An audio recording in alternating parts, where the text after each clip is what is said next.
Welcome to another episode of Mythic Drafting and our 10-part series of how to draft each of the 10 colour pairs in the upcoming set March of the Machine. In this video, we'll be taking a look at how to draft green-black, but before we get into that, please make sure to like the video below and subscribe for draft videos once the set is released on Arena. But now let's take a look at how to draft green-black, and the first thing I always like to do is take a look at the signpost uncommons, the first of which is Elvish Vatkeeper, which is one green black for a 3/3 Phyrexian elf, and when it enters the battlefield you incubate 2. So you create a token with 2 +1/+1 counters on it, and you can pay 2 mana to transform this artifact, and it transforms into a 0/0 Phyrexian artifact creature, but it obviously has the 2 +1/+1 counters on it. And then Elvish Vatkeeper also has the ability, you can pay 5 mana to transform target incubator token you control, and you double the number of +1/+1 counters on it. This is just an exceptionally efficient creature, and you're getting a 3/3 for 3, and then you can pay 2 mana the next turn to get a 2/2, or you can pay 5 mana 2 turns later to get a 4/4. And not only that, but you're also going to get additional value out of all of your incubator tokens in the late game if they don't deal with this. This is just a great card and a clear reason to be in green-black, and also a sign that green-black is going to want to have some incubate tokens in it. The next card is the Battle, which is Invasion of Lorwyn. It's 4 black and a green for a 5 defender battle. When it enters the battlefield, you destroy target non-elf creature an opponent controls with power X or less, where X is the number of lands you control. Now this is an expensive removal spell, however it is going to kill most things in the set. There are some elves, but you're pretty much always going to have a target for this, and it is a battle which will allow you to clear a defender and potentially flip it on that turn. But by turn 6, if your opponent isn't beating you down and is controlling, it's going to be unlikely that this is going to open up an attack to deal 5 damage to it. And if you can, it flips into Winnowing Forces, which is a elf warrior with power and toughness equal to the number of lands you control. So from this, it appears that green-black is also going to care about ramping into more lands so that this is a bigger creature and it can deal with bigger creatures. However, even without that, I think this is a fine card to maybe play one of, but you're probably going to want to have some ways of flipping it. And even if you do, I don't think that Winnowing Forces is the best flipped battle, as at the end of the day, it's just a big beater. It doesn't generate you additional value or give you card advantage, and if they have a removal spell, they'll just be able to deal with it. But that still is a 2-for-1, so Invasion of Lorwyn is probably good enough to play in most green-black decks. Now, there are also some powerful uncommons in green-black that are flip cards. However, these can be played in any green deck or any black deck respectively because they have Phyrexian mana. But the first of which is Herbology Instructor, and it's a 1/3 Treefolk Druid for 1 and a green, and when it enters the battlefield you gain 3 life. Then you can pay 6 and a black Phyrexian mana to transform it at sorcery speed, and it transforms into Malady Invoker, which is a 3/3 Phyrexian Treefolk, and when it transforms into it, target creature and opponent control gets -0/-X until end of turn, where X is a Malady Invoker's power. So this card's a great place to put +1/+1 counters on, as it's going to make a great defender, and it's also going to allow you to kill bigger creatures when you do flip it. However, there is the risk that if you are sinking 6 or 7 mana and 2 life into this to flip it, and your opponent kills it in response, it is going to be a big swing, so play carefully when you're using this card. Then there's Blight Reaper Thallid, which is 1 and a black for a 2/2 fungus, and then for 3 and a green Phyrexian, you can transform it into Blight Sower Thallid, which is a 3/3 Phyrexian fungus, and when this creature transforms into it or dies, you create a 1/1 green Phyrexian Saproling creature token. This is just a really efficient creature. You can play it on turn 2 and start bashing into it, and then when you have additional mana around, you can use it to create a 3/3 and a 1/1, and then when it dies, you get another 1/1 as well. So if there are some sacrifice cards that you're running in a green-black deck, you're going to want some copies of this, but I think most black decks are going to want it. It's just probably pretty good in green because you have the option of not paying the life and paying mana instead to flip it. There are also some just good black and green cards that go into green-black, the first of which is Collective Nightmare, which is 2 and a black for an instant with Convoke, and target creature gets -3/-3 until end of turn. This is just a really efficient removal spell. You're going to be able to cast it for 1 mana at the end of your opponent's turn if you've got 2 creatures. You can also potentially cast it for no mana if you've got 3 creatures, which will take a lot of opponents by surprise and allow you to get 2-for-1s in combat if your opponent is trying to use tricks. It's just a great card, will go on all black decks and is fine in green-black. The next one is Kami of Whispered Hopes, which is 2 and a green for a 1/1 spirit, and if one or more +1/+1 counters would be put on a permanent you control, that many +1/+1 counters are put on that permanent instead. So this gives all of your backup creatures basically an additional +1/+1 counter that they're putting on themselves or another creature. And then if you put +1/+1 counters on it, it's going to make Kami's second ability even better, because you can tap this to add X mana of any one color where X is its power. So if you get a +1/+1 counter on this, it's going to become a 3/3 that taps for 3 mana. It's just a really solid card. I think it'll also enable green-black to splash, which is something I think it potentially wants to do, as green-black doesn't really have a super clear theme on how to draft a really focused synergistic deck.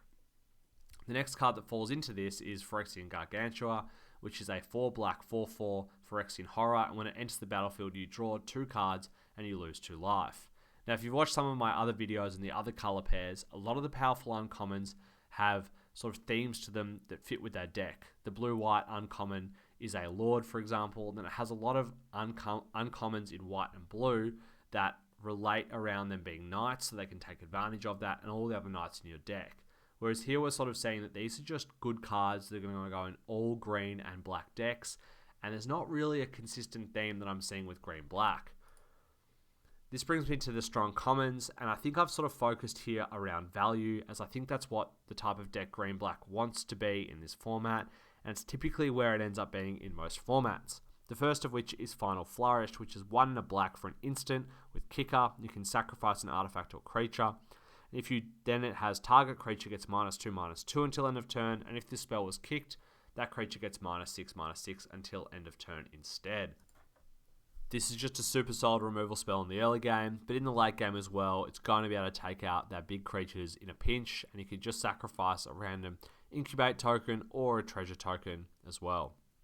Then we have Wildwood Escort, which is 4 and a green for a 3/3 elf warrior. When it enters the battlefield, return target creature or battle from your graveyard to your hand, and if it would die, you exile it instead. This is just a standard 2-for-1. It's a slightly smaller creature, but I think in green-black you're going to want to be generating value and card advantage to make up for the fact that you're not getting the synergistic benefits that the other color pairs have. It's just a solid card that you can play 1 or maybe 2 of in grindier matchups, and bring them out of the sideboard in grindier matchups in best of 3. Then we have Deadly Derision, which is 2 black for an instant, destroy target creature or planeswalker, and create a treasure token. Just really efficient removal, and with all the bombs in the set, you're going to want to prioritize this, and I think it's my early pick for the best black common. There's also Gloomfang Mauler and Timberland Ancient, which are the respective land cyclers in green and black, and I think that these are the type of cards you're going to want to be looking to have in green-black, as you can use them in the early game to cycle them for a land. This will make your mana base better, which will enable better fixing. And then if you draw them in the late game, or you just have enough lands that you don't need to cycle them, they're both really big beaters.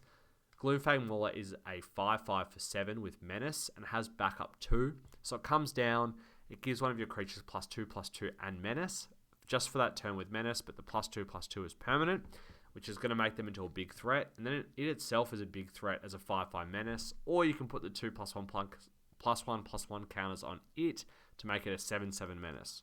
Similarly, Timberland Ancient is a 6/5 reach trample. It's going to deal with your opponent's flyers. It's a huge threat that can't be chump blocked and is a good way to close out games at common. I like both of these cards a lot for their flexibility, in that they're good early and they're good late. Another card that's really good in green-black is Nezumi Informant, but it's also good in all black decks. It's a 1 black rat rogue, 1/1, and when it enters the battlefield, each opponent discards a card. It's just a really good card, and it will perform a lot better than it looks. It's going to disrupt your opponent's hand and make it awkward for them, and they're going to have to discard a land or discard an expensive spell, or even discard one of the cards that we're going to cast on curve to slow them down. Now, green-black does have some good rares. There are a lot of really good rares in black. I've only put one of them here, and that's Hoarding Broodlord. It's 5 black for a dragon, 7/6 flying with Convoke. And then when it enters the battlefield, you search your library for a card, exile it face down, and then you shuffle. And for as long as that card remains exiled, you may play it. It also has the ability that spells you cast from exile have Convoke. So this may look really hard to cast. However, if you've got 3 creatures, then all of a sudden this is just 2. It's 5 mana, and if your creatures are black, it's going to mean you need less swamps in play to cast it. It's pretty realistic that you're going to be able to cast this on turn 6 quite consistently, and then you're getting a huge dragon that's flying 7/6 and is going to clock your opponent very quickly, and you're also getting the best card in your deck that then has Convoke, so you can play it using your creatures. This card's just insane.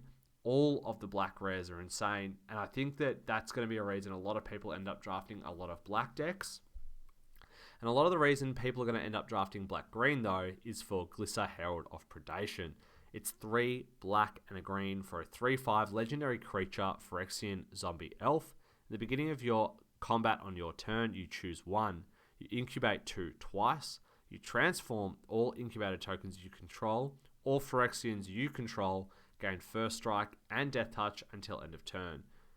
This card is just insane. The Glissa in the last set was insane, and this Glissa looks no different. It's going to give you a ton of value on the turn you play it. And if they don't deal with it, it's going to flip all of your tokens. And then if they don't deal with it again, it's going to give all of your Phyrexian creatures First Strike and Death Touch. It's an absolute nightmare to deal with. This is just a great card. You should first pick it, and you should look to play it or splash it if possible. Another card that is going to be looked to be splashed in green-black is Talia and the Gitrog Monster, which is 1 white, black, and green for a 4/4 legendary creature, Human Frog Horror, with First Strike, Death Touch. You may play an additional land on each of your turns, and creatures and non-basic lands your opponents control enter the battlefield tapped, and whenever it attacks, sacrifice a creature or land, then draw a card.